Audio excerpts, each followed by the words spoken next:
patulog. Pero gibuhat na-struggle sa ako kaya akong brag 30 minutes nakanap me tapos pag mata na ako akong left eye grabe kabikil gyud ni. Tapos pag mata na ko kay kalit siya ni halap dito like hindi siya makakita akong right eye di na akong nakagamit. So ako siya ginakaberan kay struggle siya para sa ako kay mag-shade pa ko.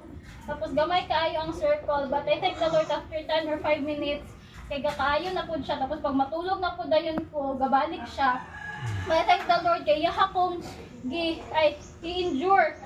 Iya akong gatagan og strength para lang gyud mahuman ako ang first day of exam. Tapos ano ko wala nang gawas ako ang mga concept nga nabalaan. Anak ko kung saon ako unsa na lang ka tapos murag ay 300 ang first day na ako tapos 300 po ko na yun. Lord, kung tatama ako answer, tama lagi ni Lord, ikaw na bahala.